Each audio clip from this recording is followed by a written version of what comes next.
managing group work in the online environment, but I think some of this also carries over to in-person, which we will hopefully be back to maybe summer or fall. So I think we've learned a lot through what we've been doing in the online environment that will also carry over to how we manage group work in person. So as David said, I'm Ron Herman. I'm a FACET teaching fellow. I am also a professor of science education in the Department of Physics, Astronomy, and Geosciences. And Rommel, do you want to introduce yourself?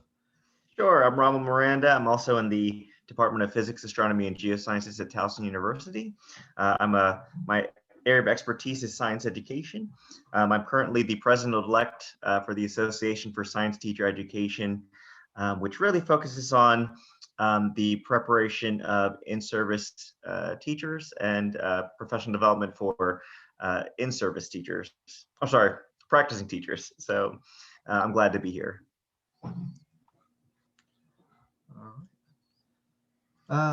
So we just wanted to tell you a little bit for context of the kind of courses that we teach and where some of the projects are that maybe we'll use as examples here and sort of how we address student work. So I teach not just these two courses, the RH there is for me and the RM is for Rommel. The two main courses that I'd be thinking about today in terms of sharing kind of what I do a semester-long large project in teaching science in the secondary school course that I teach. Like it says on the screen, it's a long-term, all semester long curriculum development project that ends up being a typically 70 to 100-page document that the students are working on, where they develop a curriculum with everything you can think of that would be in their pages for teachers, activities, PowerPoints, lesson plans, all that kind of stuff. And then I teach a geology content course, typically teach that in the summers. And we do a lot of group work in there, lab-based group work, but also some smaller projects where they work in groups and some presentations. So I'll be sharing some examples of how I monitor and select students to respond and share their group work. And then Rommel teaches a couple of different courses. Rommel, do you want to share the first?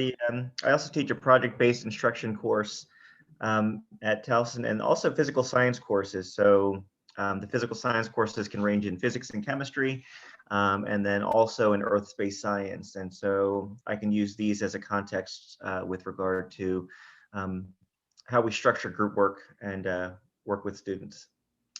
Yeah, so I asked Rommel to join today mainly because of that first course there, the project-based instruction, which is a course, I guess, completely designed around the students working in groups. Do we want to hear from the participants? Who else is here and sort of what you teach? And maybe now would be a good time to, if you had any particular questions that you wanted us to address. We would like this to be more of a discussion than sort of Rommel and I just talking about what we do. But, my name is Stacy Yobst. I'm from the Department of Nursing. I'm an assistant professor there. This teaching session caught my attention because I teach an evidence-based practice research course to the undergrads. And at the end, sort of, I guess over the entire semester, they're working on a group project where they're essentially writing a literature review. Okay. And this is actually my third semester teaching that project. I did the same type of project, group project, when I taught the same course at GW last spring. And, you know, students just hate group work. I mean, it's the same as what happens with adults, right? I mean, they are adults, but, you know, like seasoned adults like us, where a couple of people are really proactive and great leaders and contributors, and you've got your slackers. And we actually added to the grade a peer review where if the average of the group peer reviews was below a 72, which is passing for us, that mean score would then be multiplied by whatever grade the faculty gave. And so I did have a couple of groups last semester who, you know, maybe like 2 out of the 5 or 6 group members gave, I don't know, like anywhere between a 60 and a 70 rating as a mean for their peer. But then the others, you know, I don't know if it was like the BFF of the person who was the underperformer gave 100%.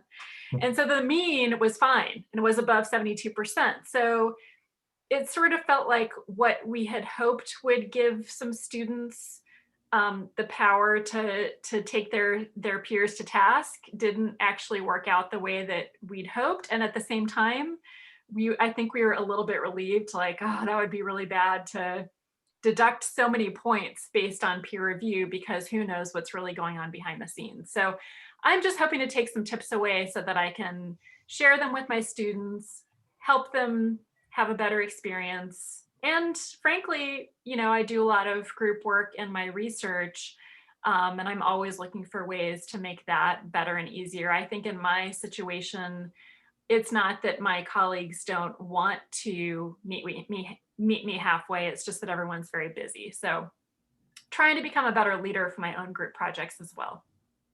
Great. Yeah, so I'll just say personally, I've had some of the same struggles that you just talked about, and I guess I'll tell that story maybe when we get to that, and I'll share the way that I've approached it. And really, it came after a student brought something to my attention about that sort of. The group did really well, scored everything. It was the end of the semester. The semester was over, grades were in, and the student came and sent me an email, and not necessarily dissatisfied, but just said, hey, there were some people in the group that weren't working as much as me. And I said, well, I really wish you would have brought that to my attention during the semester. But I asked her if she would work with me to make sure it doesn't happen again. And so we kind of worked together, me and the student, to come up with something. And so I'll share that. It's worked pretty well so far. But I like your idea too. That's what we're here for, share ideas. Let's see. Sarah, would you like to share a little bit about your context and what you teach? Oh, sure. I study collaborative writing in science and technical communication. So I'm based out of the English department, and I've been trying to incorporate a lot more anonymous but frank discussion about just how difficult it is to be in groups, and that they're not going to go away. You're going to be in groups for the rest of your life. And yeah, there's always going to be someone who's not as invested in a project as you are. So just trying to help students identify their strengths in what they can bring to these communication situations, and realize that they're not alone, and that one of the metaphors I have in my classes is the roommate situation and the bathroom sink, and how everybody has kind of a different definition of what clean is. Like one person likes it to be spotless, another person's fine with like a cup with toothbrushes on it. Another one's like, well, if there's nothing I can see, it's clean enough. So just kind of realizing that we all have different definitions of what good communication is, and practicing that. That's all. That is a very good point, Sarah. I like that a lot. And it's one of the things I try to communicate to the students is their need to communicate to one another. Because I tell them, throughout the semester, there are periods where you are more busy and less busy. And if you're, the rest of the group is kind of counting on you for something, and you're going into that busy period where you have an exam and something else going on in your life, and just to communicate that to the group that you're not being lazy, you're not putting it off, but you are working on it. And it's funny that you said that this lasts a lifetime, this group work, because I have the same issue with the research that I'm doing with colleagues at other universities, right? We're all on different schedules doing different things, and there's times where I'm less busy and I'm like, let's write now, we can get some stuff done. And they're like, well, I'm crushed. We've got promotion and tenure going on because they're on a different P&T clock. And, so we're just trying to find times when we can work together collaboratively, but sometimes that's more, when it works for me, it doesn't work for them. And sometimes it's the other way around. And I think even within the course of the semester for our students, those things happen. So I think that's a very good point. Tasha, do you want to tell us a little bit about yourself? Sure. Hello, everyone. Can everyone hear me, see We me? can. On the good side? Okay. Hi, everyone. So I'm currently not teaching at the moment, but I have taught in the past. I've taught a career and life planning course. And when I was teaching that course, I did incorporate some group projects.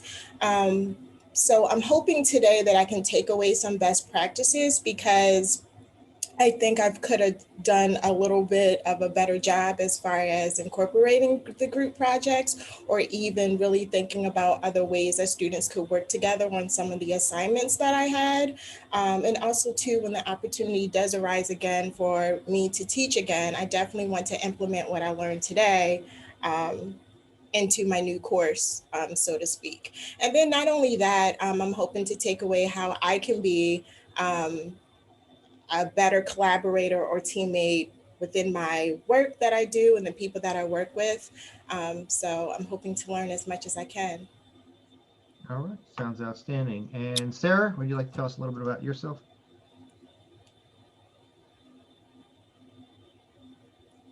She just presented, Ron. Oh, there's two Very good. Sarahs. I'm sorry, Oh, Sarah. oh, Isabel, okay. I'm sorry. Thanks. maybe. Not sure if Sarah Isabel is there, but I just got a direct message from her saying that she was mistaken and is going to sign off. oh, okay. Okay. I guess before we go too much further, I want to introduce Trish Westerman too. Trish, do you want to introduce yourself and just tell us about? She's the reason we're here, running class and putting these great opportunities together.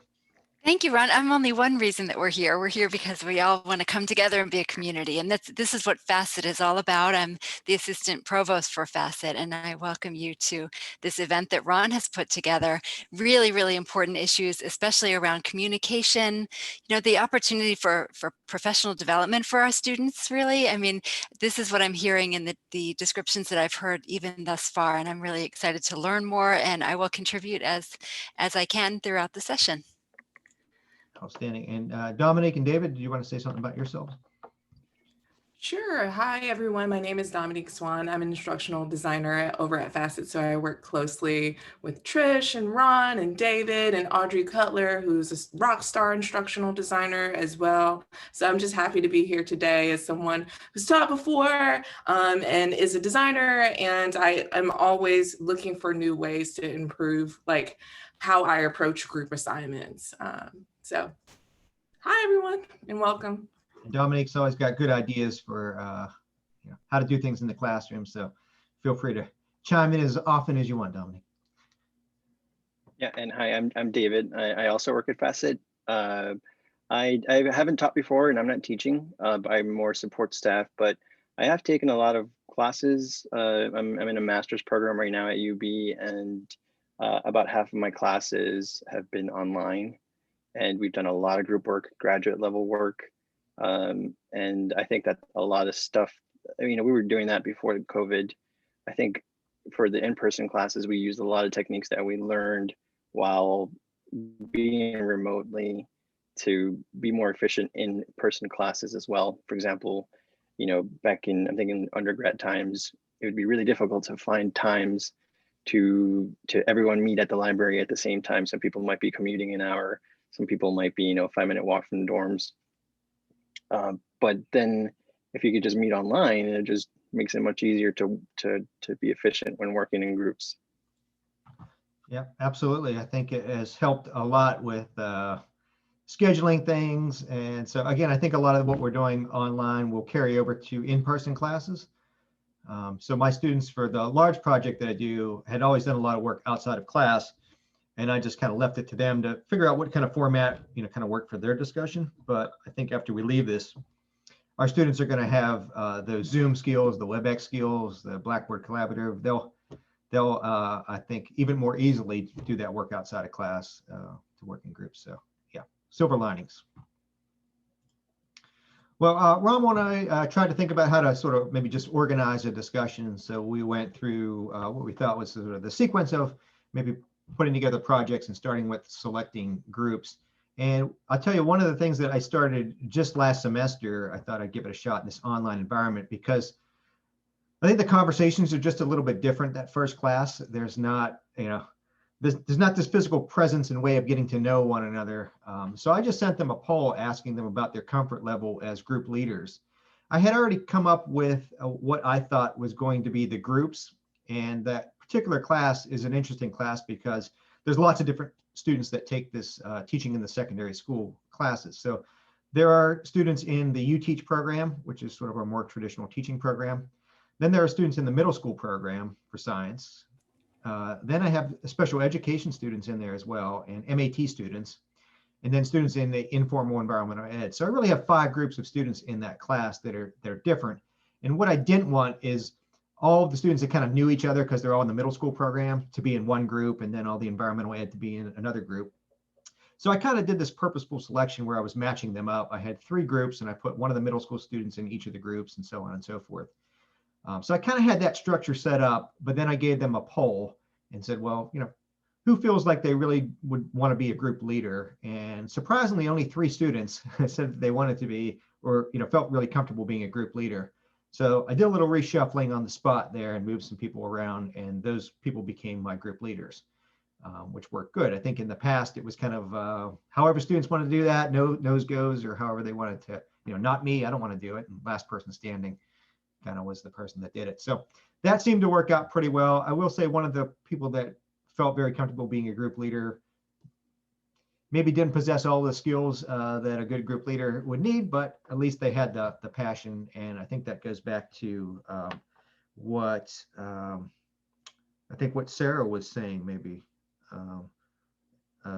not as invested. Some people are more invested, right? And so we know that in our own research or collaborations that it takes a champion of the cause to really move something forward, right? And so for the one research project that I'm working on, I'm that person. And then we had a book that we were working on, and there was another person that was kind of leading the charge on that. It was his passion, and he corralled us. So I think that's kind of what I had been toying with over the last couple of semesters, is finding that person that could really be the force that moves the project forward. And Rommel, do you want to talk a little bit about your? Sure, and something I'm going to use I statements from here on out just to make sure that these are from my own experience, and I just really like the spirit of sharing what we all do in our own classes as well. I do something a little bit different. I'm going to use my physical science class as an example for selecting groups. And everything that I've done has been to solve an issue that I've seen in the past. So for example, like just on the first day of class, when students walk in, a lot of people who know each other sit next to each other, if they, and then they become very, very chatty, those sorts of things. And, then the group dynamics, some people feel uncomfortable because they're in a group, they're sitting next to people that are super close friends, and they feel kind of like outliers. So one thing I've actually instituted on the first day is I actually assigned the groups alphabetically in seats of, I guess I have 28 students in this class, so I have 7 groups of 4. So right when they walk in, they walk in and see a smiling face. So on that smiling face, before I used to, pre-pandemic, I used to give high fives and greet them at the door. And I already had each of the 7 tables, the groups labeled. And so I did it on purpose because I wanted to get to know who these students were in front of me, because I think it's important to know the students and know their names. And it was easy to do it alphabetically because I knew group 1 was the first 4 people down the alphabet based by their last name and so on. And in my experience, I've actually found that, when students know each other, they'll be in different groups, but they recognize each other, but they're almost separated just because of their alphabetical arrangement. And so in a lab setting, the big challenge for me was that a lot of students would be finished the lab ahead of time. Different groups finish the lab at different times. And so I've always had an ongoing group project. So we usually have, I guess it's structured where there's 4 units of study. So I always had 4 projects throughout the semester. And so if a student group finished the lab, they can work collaboratively on a group project that continues throughout the whole unit. So that's something that always made sure that no one had downtime. So, I could walk around, and even if a group was finished, I'd say, oh, great, you can start working on your ongoing group projects. So that was always really helpful for me. I never wanted to, if people had issues with the group, I let them know in the beginning too, that this was really just the initial, we will be switching groups throughout the semester. And if any students had an issue, that they should definitely come to see me. And then I didn't want to identify any students as being the root cause. So if someone sent me an email and said their group was not working out, I'd say, oh, let's try shuffling the groups. But by that time, I would have already known the students based on their name, and no student would be identified as the person who was the person saying that they didn't feel comfortable. So it's almost just like making sure that line of communication was open. But then usually after every exam, I typically know which students work well together and which don't. And so I still give them a choice. So one of the exam questions at the end, it's really, if you could work with one other person or two people, who would it be? Who would you work comfortably with? That actually helped me to guide the next. So once I started the second unit, I would actually form groups that at least they felt comfortable with one person, and then they met someone new. But for the most part, a lot of times they didn't want to switch groups because they felt comfortable with their groups. And then some groups were struggling, but then I just reassured that, we're going to get to meet everybody in the class. And then I would switch it up. So at least they had someone they felt comfortable with working in the second group. And then by the end of the semester, everyone became very happy and friendly with everybody. And then later, I guess my litmus test too is years later, I saw these same students and they said they're still friends with the students that they met in my class. So I'll end with that as a strategy that I use to select groups. And the last bullet item here, I just put group roles. So Ramo and I have both been high school teachers before coming to Towson. And so this is more commonly done in the K through 12 setting, where you might assign students to roles of, one person might keep track of the time, one person might write down the notes. I found it just very helpful when I put, for smaller kind of projects, when I put people into groups, especially in the online environment, to know sort of who's responsible for writing the stuff down and who's going to sort of report out when we come back to a whole class discussion. I just think it's really helpful for the students to know that going in, so that we're not wasting time and they're not trying to figure out who's going to do what when they get into groups, and it's a little bit more organized. So I don't always do that, but I have found it helpful on occasion. Anyone want to share how they select student groups? Is there anything that you do differently or want to share that you think would be a good practice for us to consider? This is Stacy Obst. So these literature review long-term assignments that we're working on, what we've done is, and this worked well for my synchronous online course that I'm teaching this semester. It was a little rough for my asynchronous version of the same course last semester, was we had students list their top 3 clinical problems that they were interested in. And then we encourage students to cluster together around those topics. So it worked okay. I wouldn't give it a huge thumbs up, but it was a strategy. Yeah, so at least maybe they have a common interest in the topic, I guess. Yeah, Right. Stacy, thanks for sharing. I just wanted to say that, I think what really makes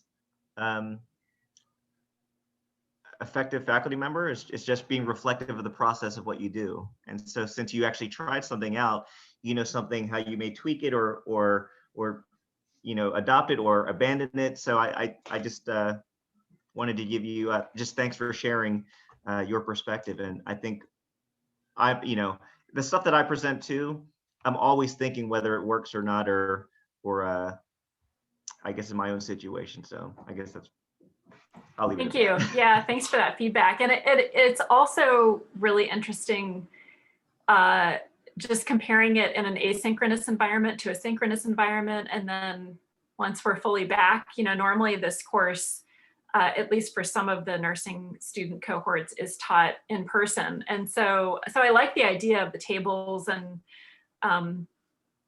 maybe having a little card or something with different topics, or maybe, group them together alphabetically and have them come up with a topic. Yeah. Yeah, I definitely think in-person discussions generally, at least to me, from my perspective, seem a little bit richer than the online. It seems like students are maybe holding back a little bit and not contributing as much as they do in person. So looking forward to getting back to in person. All right, well, a lot on this slide of probably some things that I think maybe all of us do in some way or another, but I've just been continually trying to refine the project description in terms that make sense to the students. So every time I would get a question about something that I thought made sense in the project description that was unclear to students, I would just keep making a new version of it, trying to spell it out a little bit more clearly. And the same with the rubric, things that I thought were clear to me and clear to the students. You get into the project and well, I think some students forget to look at the rubric as they are working on the assignment, and then other times things were a little bit unclear maybe in the rubric. So I've continually tried to update those rubrics and put it more in terms that I think the students can know exactly what was going on. One of the things I'm sort of toying around with now is whether I want to go more to a checklist. Like the rubrics are always on this scale of maybe 1 to 4, and I was trying to tease out what the difference is between a 3 and a 4. But I'm starting to think some of those are like you either do it or you don't do it kind of thing. And maybe if it's just a checklist, they can go through and say, okay, I did it. And maybe based on a 0, 1, 2 scale. So that's something I'm going to be playing around with probably over the summer as I think about moving into the fall and when I teach that course again. Ron, am I able to share my screen for a second? Maybe. Let me Let me go ahead stop and sharing and maybe you can share. let me see. Okay, this will stop you. Okay. I'm gonna, you actually brought up a really great point too. So I'm going to open make sure I don't log myself out. I actually, I actually use checklists. I wanted to show a couple examples of what I do in some of the classes. So for example, Ron was mentioning something about a real description. So if I share this screen, hopefully this pops up. Can every thumbs up if you can see this on my screen? Yeah. So this would just be an example of the description. It's like the project overview. It's something that's really clear that students, it's what am I looking for? This actually helps students. It's, as I'm grading your your project, these are the things I'm actually looking for, almost spelling it out for students. And I even have it in a different color. This is something that we go over they read, and then we actually go over just to make sure they have different questions. And so there's things that the groups do, and that there's things that students are required that they get individualized grades for. So there's actually different categories for things that come up with 100%. And so anything that has the letter G is something that students do as a group. And then the lesson plans, it's something that I will do individual grades. So it's not just they work as a group, but they don't get the same grade. There's certain things that they get the same grade for, but there's things that are broken down for them differently. So they still each get a unique score. And I think that was something that helped me work with.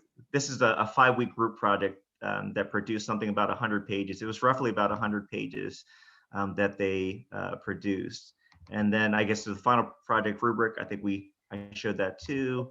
And what Ron was actually mentioning as well, just to show an example, is really this assignment checklist that I would actually have students do. So as they read a project description, I really wanted to state the objectives that students really worked on, talk about logistics, the deadlines. And so they would still have to meet with me. They'd have to articulate it by me and to get my signature to say that they accomplished that. And then we would actually have, with regard to different parts of the rubric, there'd actually be a checklist that I have students make sure I read thoroughly, so providing those things for students on the submission day. I've submitted this in my instructor's preferred format.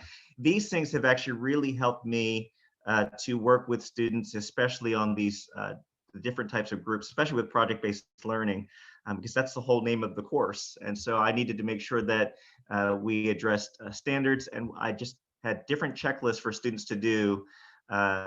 There's no errors, different things, even before you submit it, just so they thought about these things prior to doing so. Ron, you didn't talk about rubrics, did you? I'm sorry. Your volume's not on, Ron. Sorry, the dogs were barking in the background, so I Oh. didn't mute. The joys of online. instruction. I was saying Sarah put in the chat a link. I don't know if you all pulled it up to a rubric. I'll just share it real quick because it looks. Sarah, do you want to tell us a little bit about it while I share the screen? Have you used it? Oh yeah. So I don't know how I bumped into this rubric, but I was looking for a way to differentiate between like a B and a B plus A type stuff. And the link that I shared is a 6-point scale, I guess really 7-point scale. But what I tend to do is like hash out what I mean by minimal, what I mean by emerging, effective versus mastering and stuff like that. And I can share a file that I use for like an infographic Sure. that I use. I'll pull that up in a second. But basically, like I've tweaked the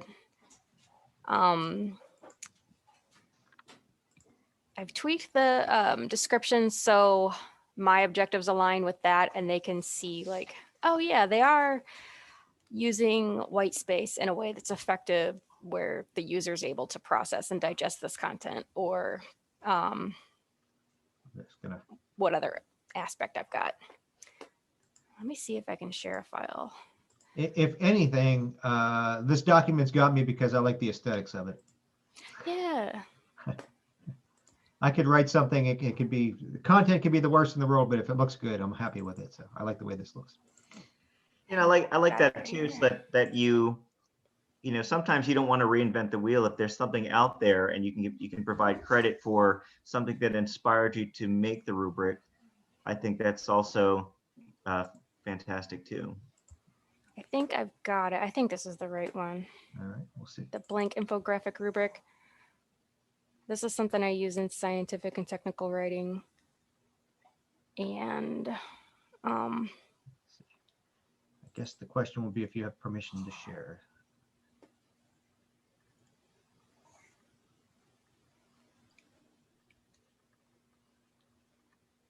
I was thinking though, when you said about the people who wanted to stay with their original group, like it is kind of cruel that they have to develop this social capital within a 15-week course, you know? Like I kind of tell them like, this is like, usually you have time when you're working with an organization to chat on the Slack channel about your pet and, you know, things like that, that kind of lead to those informal interactions that build trust.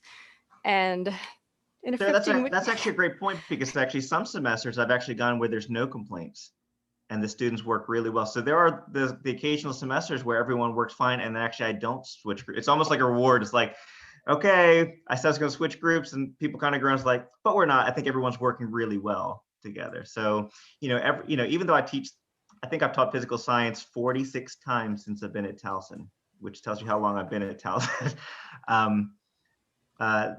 Each class is unique. Everyone, I could teach two of the same courses in the given semester, and it's a different class. That's really cool. So Sarah, you can share now if you'd like. Oh, I just threw it up on my screen there. Oh, Okay. okay. So this is for an infographic project that they have to do.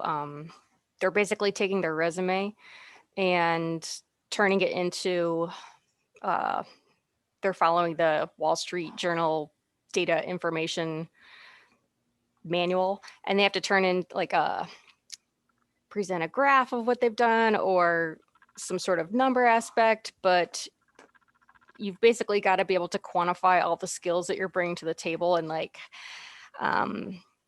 associate best practices in data design. So I've grouped like things like minimal and emerging into one, and basically I would just kind of highlight which aspect they're showing. Like maybe they have not missed a single opportunity to visualize data, but some aren't that memorable. So those fall into developing or competent instead. So like, it kind of shows them like what aspects of data inclusion they can work on for the second revision that they do a couple weeks down the road, you know? Yeah, that's an important thing that I think maybe I left out of the slides is the revision aspect. You just mentioned that you let your students do that, and for the big projects, maybe that's in the scoring, but yeah, I do the revisions as well, but there's a limit to those given the number of times I want to grade a very large document. Yeah. Yeah, very nice rubric. Let's see.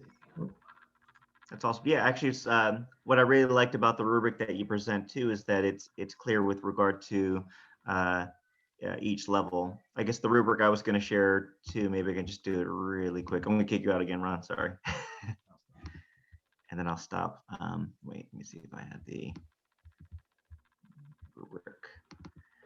Rubrics are, for me, really, it's a lot of work.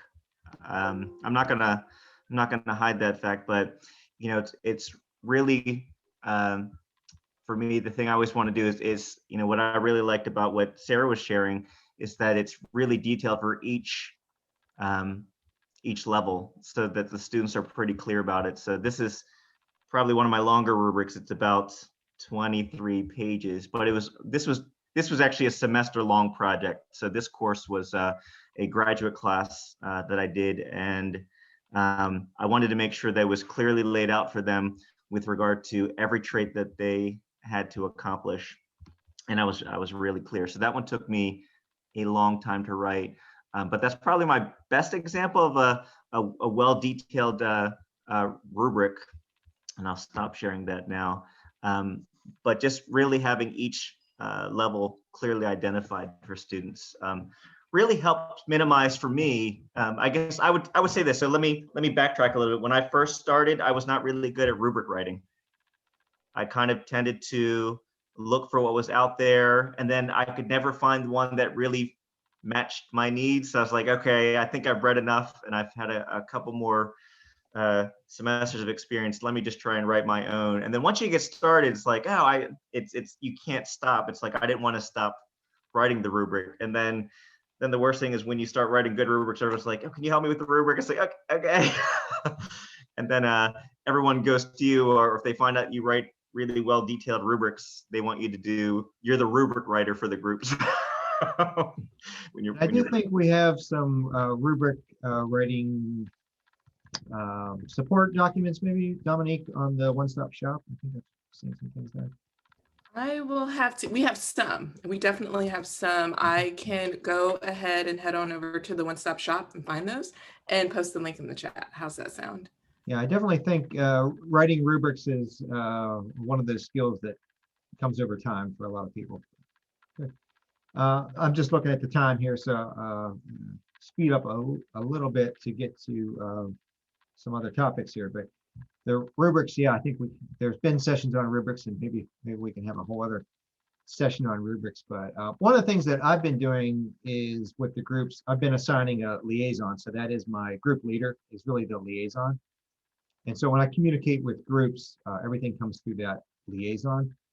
That way they can sort of communicate, the group can communicate to the liaison, and I know I'm hearing it sort of from one person. What had happened in the past is I would use their Google Doc, and I'd sort of be looking at their project, but I never knew when they had different versions which one they wanted me to score, and it just got a little bit confusing. So now everything goes through the liaison. The liaison tells me when they are ready to turn something in, where it's located, if they're going to revise it, when they're going to revise it, if they're behind schedule and maybe need another day or two to work on it. All that comes from one person. So I know to look just for that one person in my emails for each group. And so that's been pretty helpful for me, just to keep track of the groups, just to have constant conversations with that one person. But at the same time, I do monitor the entire group. So that's been pretty helpful. Professor Herman, how do you assign the liaison for the group? Do you just have someone volunteer? Like, how do you determine who is the group leader? It's what I used to do is just let them sort of work it out. And then this last fall, for the first time, I did a poll And through the poll, I let them tell me their comfort level with being a leader. And so then I just selected the people that said they were most comfortable being leaders. And so they serve as my leader and liaison.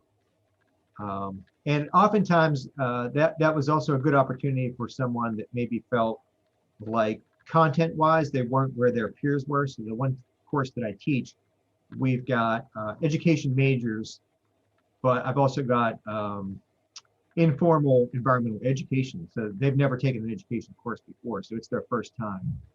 So sometimes they actually step up to be the group leader. They feel like they do a better job of that because their content knowledge sort of isn't the same as their peers. So it's been a good way for them to contribute in a leadership capacity without needing the sort of content background that the students got in the UTeach program, in the middle school science program from their other courses. Thank you. Ron, I have a question about the leadership too.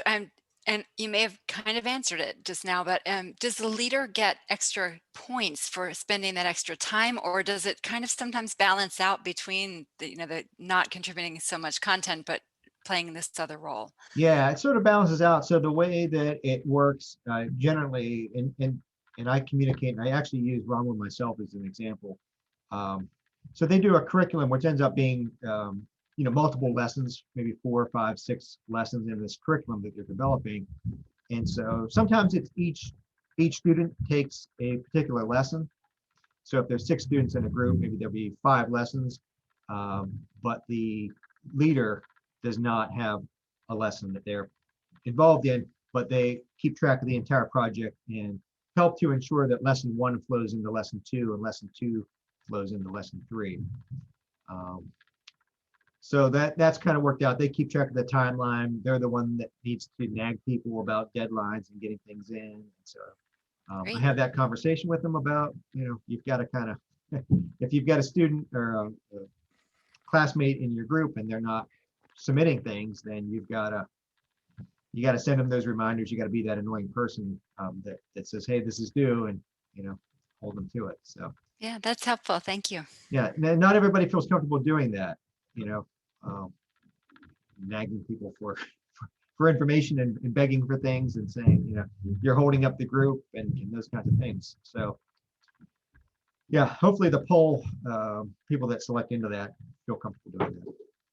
But they also keep track of the stylistic things. In other words, the final document should look like it's written from one person. So I give them the task of coming up with the style guide. What font are you going to use? What spacing are you going to use? And stick to that throughout the entire document so that it doesn't look like 6 people wrote it just with crazy different font styles and font sizes and things like that all over the place. Great. I love hearing about these extra skills that are being developed in the classroom. Yeah, and it's good for the students too to have some of that leadership, and to some regards, they get to see a little bit behind the screen, see what kind of goes into the instructional side too. So that's very helpful. I think Rommel and I were talking, moving on to group management, about dysfunctional groups, groups that don't work together so well.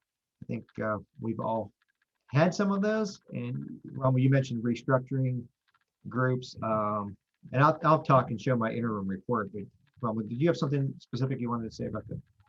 Sure. I mean, I have an example of a group contract that I've used because the project is pretty massive. And so let me go ahead and share what a group contract could look like. So really the team members are really identified, really talking about the procedures. It's really finding out logistical information with regard to time, date, time, place for regular meetings. What is the group members' preferred communication? Just finding out those things. Decision-making policy, are they going to do it by consensus, by majority vote? And these are the things that the groups themselves decide for themselves. So everyone has a group contract that they work on. So method for setting the agendas. Rommel, does the group submit this as a group or individually? They first they work on it together as a group at the same time, and so they actually start first. Actually, so I do put it on Blackboard first. They complete it themselves, and then when they work at groups, they start to discuss this, and then they form one group contract. And so really, it's outlining expectations, and this was actually adopted. So so not reinventing the wheel. This is something for a UTeach course that I taught, and we give credit to where we got that work from. So we do cite that work. And then holding students accountable, consequences for failing to follow procedures, those sorts of stuff. So describe as a group how would you handle. So it gives more, it gives the students more time to collaborate and talk about what are the expectations of the group prior to actually doing that. And so the group members actually sign off on this together, that they're willing to work together as a group. So this is something that we use in this SEMS 370 course, which is a project-based learning course as well. I wanted to jump in too, if I may, just take a minute to talk about what I just put in the chat, which is Bruce Tuckman. This is a team or group dynamics approach that he developed years ago, probably 50 years ago, that groups form under these different stages. And it really aligns with what you're saying, Rommel, but it's something that I always keep in mind when I'm assigning group projects, and especially when I'm asking for the students to do peer reviews of each other, which I do multiple times throughout the semester. When they're just forming, they don't know who they are, they don't know the role, etc. The storming happens next. I hate you, I don't want to work with you, you're annoying, you're trying to do everything. And then the norming comes after that. And so it's really important that we get that norming going as soon as we can, that we get them through those early phases first, get to the norming. And it seems to me, Rommel, you're doing that with that form. You're really saying, here's what the different roles are. We're agreeing to these roles. We're agreeing how we're supporting each other, what we're going to contribute, how we'll be holding each other accountable, how we'll be held accountable by the instructor. And then that leads to performing, which means they can really thrive and do an excellent job. So I just think that approach is great. But I want to mention too, if you're going to be doing a peer review, especially if you're going to do it more than once, try to make sure your group is through that storming phase before you do that initial review, because otherwise you're just going to get that snapshot of how much they hate each other at that moment. Yeah, that's a great point, Tricia. And then also, even just with the online setting, even before class starts, it's actually coming up with roles of how we're going to behave in an online setting, like using I statements and allowing others to speak, sometimes just listen, those sorts of things. So I had that conversation way ahead of time, so someone's not attacking somebody else's ideas when we're only really looking at initial ideas when I post a topic of discussion. So it's almost like even working with groups, even in a whole class setting, is one large group when you first start. Absolutely. Yeah.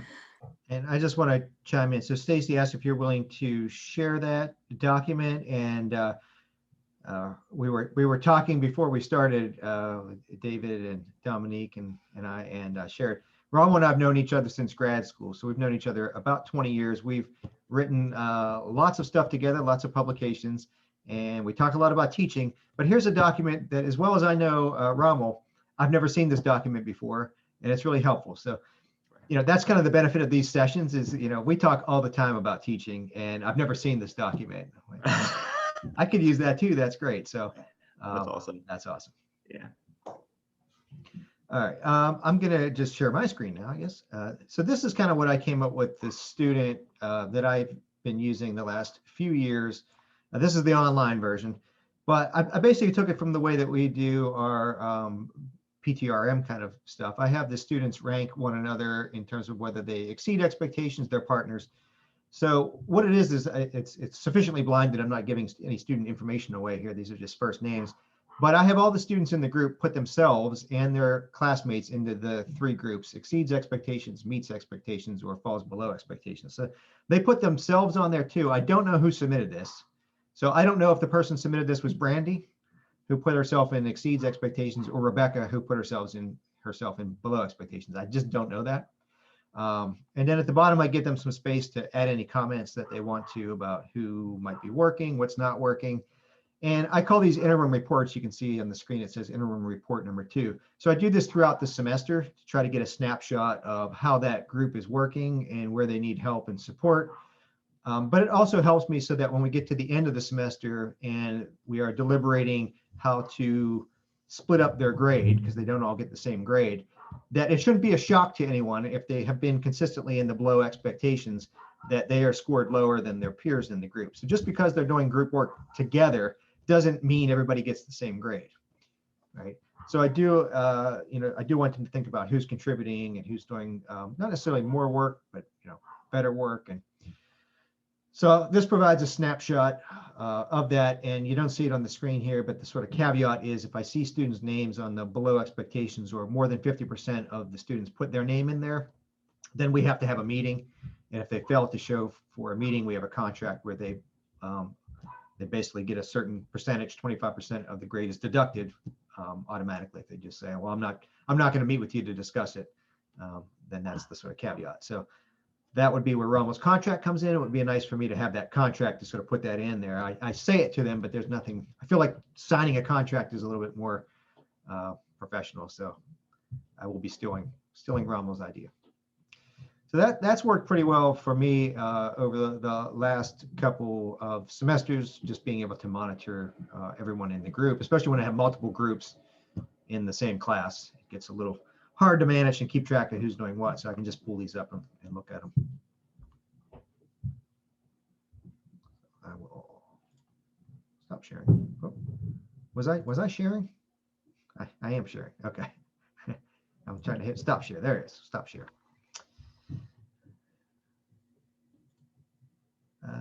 All right. Well, before we move on, is anyone else doing anything different to try to manage groups, especially in the online environment, and get a peek into what's happening within the group dynamics? I think just having those frank conversations with students to just say like, this is really hard, and like everybody kind of feels like they should be an expert at this, and you're not going to be an expert at this, and it's okay. And like school is a place to kind of work out these trouble spots before you start, getting paid to do this. So why not just lay it all on the table? I don't think anybody really wants to have that barfy feeling in their stomach of bad communication, like who does, right? Yeah, I find it's just, and right before this, I met with the student, and you know how that goes. I thought it was going to be a quick 20-minute meeting, but an hour later, I'm like, I got 11 o'clock I got to get to.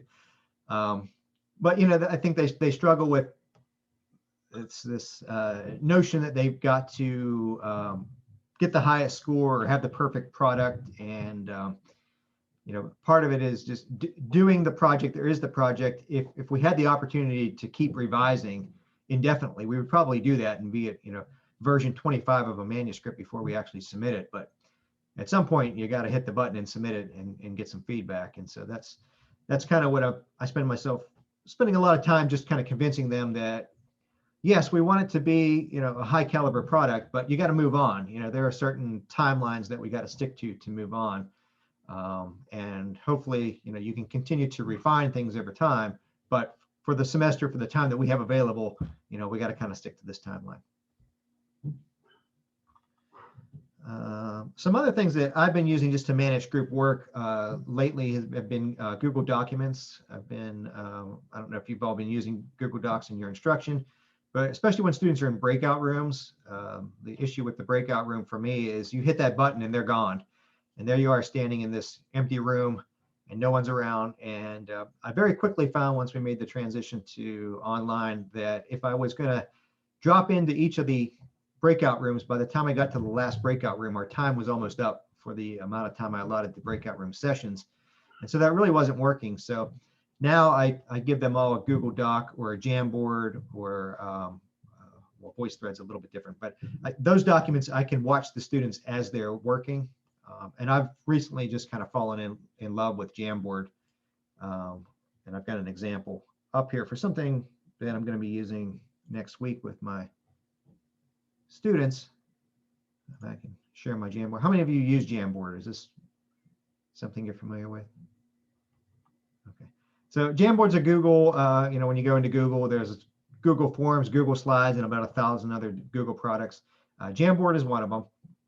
And that's where I can monitor. So I'll just pull this up.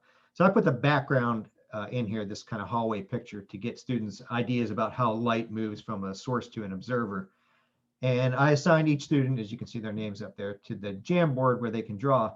So I had 5 different students actually in this session working on Jamboards, and I open all 5 up on my screen, and in real time I can see what they're doing in the Jamboard. And that helps me monitor their work, and then I can select it and sequence it so I know what student I want to call on first to share their thoughts, and then I can kind of scaffold their thinking from sort of the least correct to the most correct response as I build this discussion, moving to sort of the scientifically accepted description of how light moves from a source to the observer. So that being able to monitor students in real time through Jamboard, but also through Google Docs, and actually see them, and whether it's Google Slides or a Google Doc, really kind of seeing the work that they're doing at that point in time has been really beneficial. So I rarely even go into breakout groups now. I just monitor their behavior within the group. And then I can go in because I have permission, and I can make comments right in their Google Doc as they're working. Like, this is not clear. What does this mean? So that's how I'm communicating with them instead of physically dropping into their breakout rooms.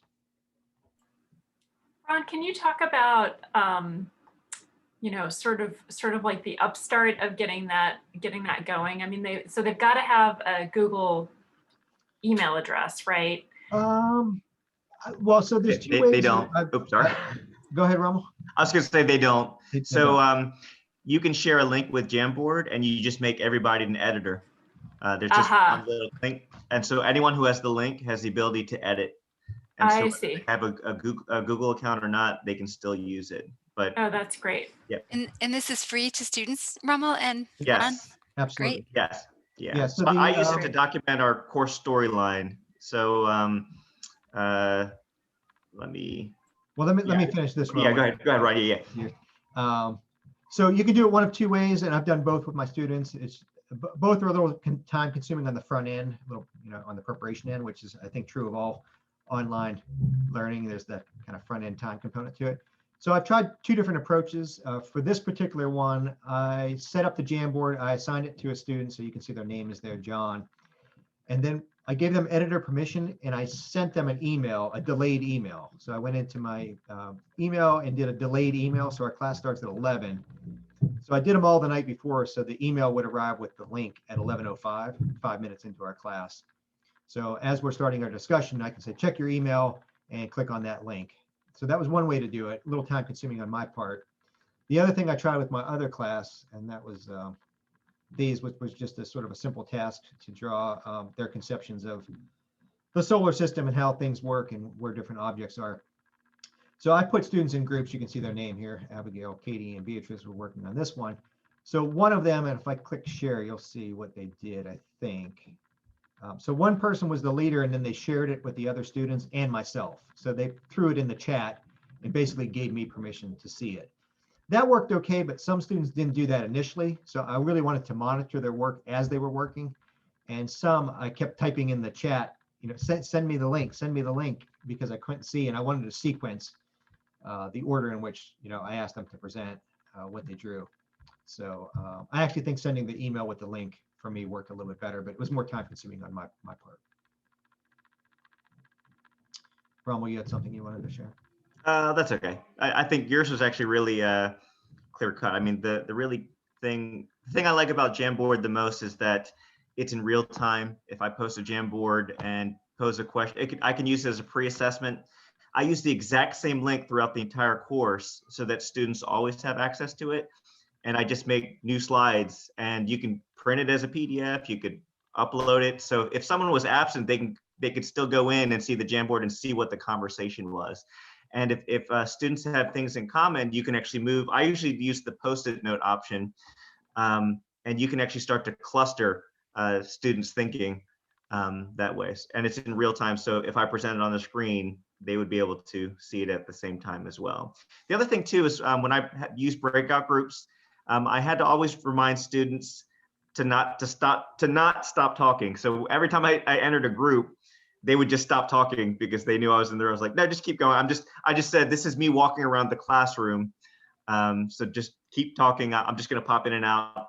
I'm just making some observations. So that was my virtual way of walking around the classroom. So I didn't stay too long, just to make sure people were on task, that sort of stuff. And I think in the future, maybe we'll do a session on some of these tools here through Google. Not all of these are through Google, but Google Docs, Google Slides, Jamboard through Google, and then Padlet is a subscription service, but I do believe the College of Ed has gotten some subscriptions for them, so I don't know if that's something. I think there's maybe a trial version. Been also using Voicethread to monitor group work, and that is through interface with Blackboard. Romo, you've been using Flipgrid, I think. Yeah, Flipgrid's another way that I've used as a culminating activity for groups that they can actually do videos together. It's a different way of assessing them because they get to articulate what they learned and make it more realistic and relevant for students. So it's funny, when I first started, I was trying to find alternate ways of assessing students, especially virtually. And what I really loved about Flipgrid was how easy it was to set up. And then actually students watched each other's Flipgrids more than they actually watched mine. So it's one of those things, like they want to listen to each other, and it was a different way for them to feel connected.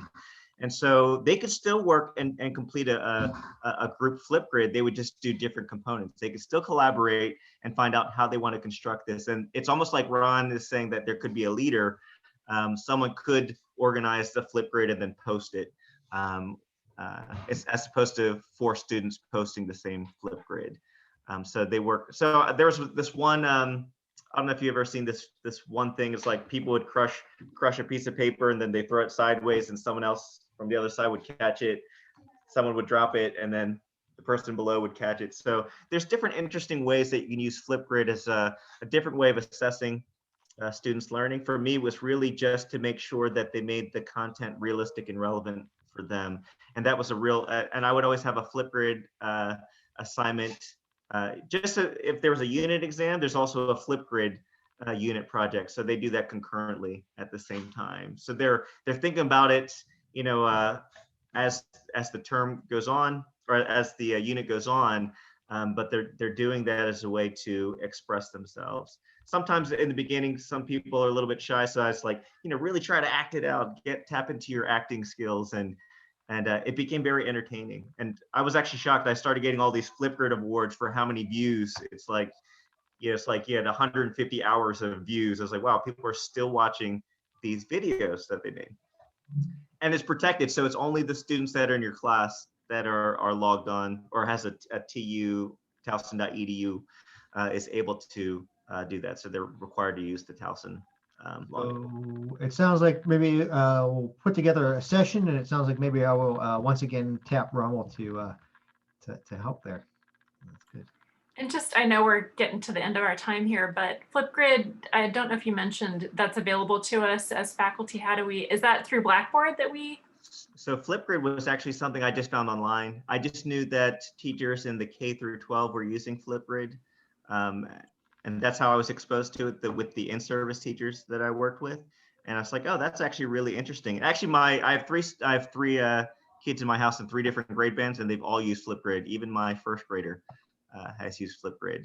So I was like, I should be using this too. So right.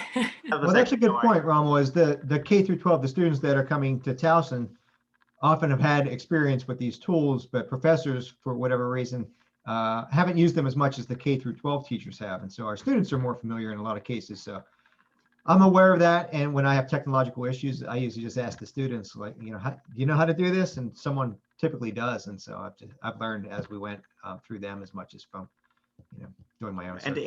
And to answer your question, I just created a free account, and that was it. So with the free account, you get 1 class, but I found I made the class name generic so that I could still make different topics, but you give students the code to upload theirs, so then you could still use the same view. Or if you actually purchased it, you can make multiple classes. I think that's the carry is 1 class, but I've still been able to teach 5 of my classes. I just name each of my topics a different class name within this generic course.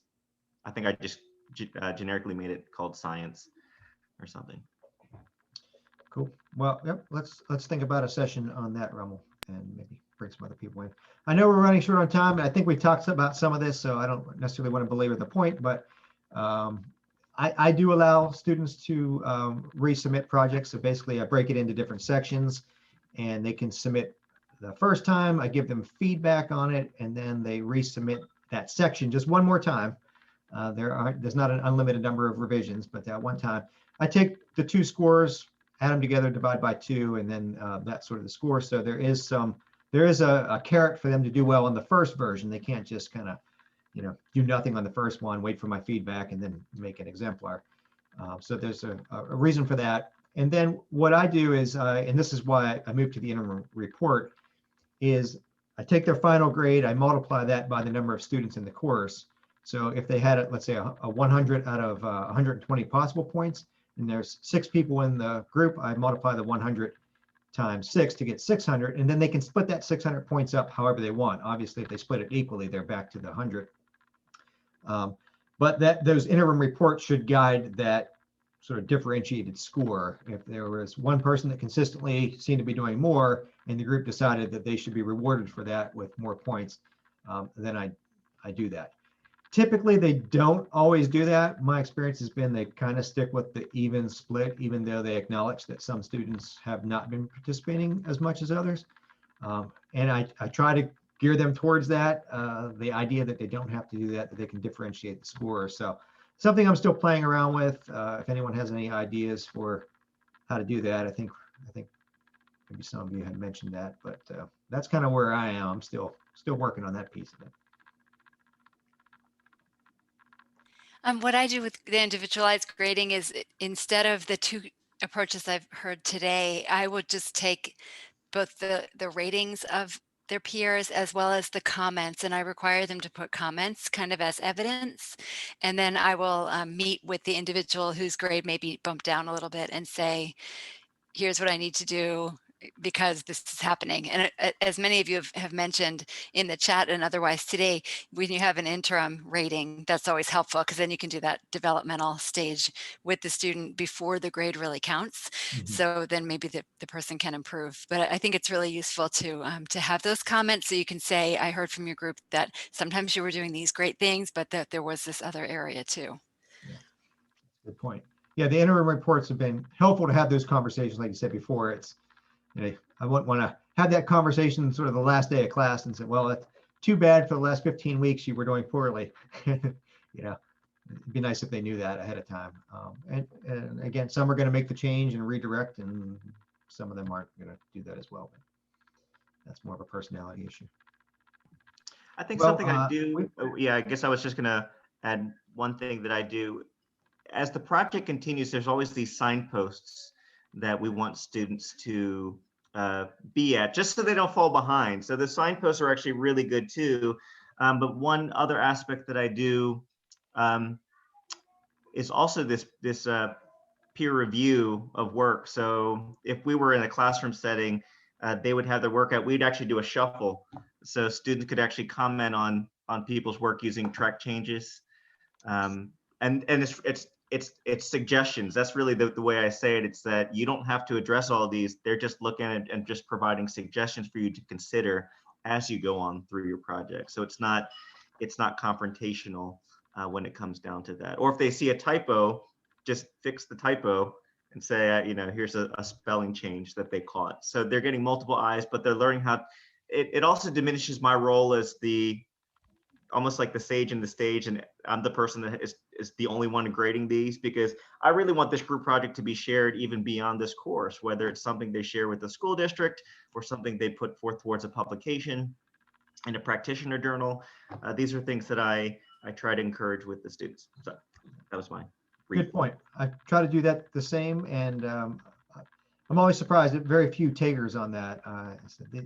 These curriculum projects end up being so good. I wish that they would share them with like the Maryland Association for Science Teachers or an NSTA conference. So I keep trying that, and I will one day we'll get there. But they're just so overwhelmed, I think, with coursework that they're like, that's just another thing I don't need. But yeah, it'd be great to have on your resume, right? Put that on your. Yeah, that graduate class, the one I showed you, that 24-page rubric, those students actually submitted it to their counties. They ended up becoming professional development leaders. They like what they saw. So I encourage them to do that. So those are like the highlights that come back that, I did this, or MSDE asked me to do this.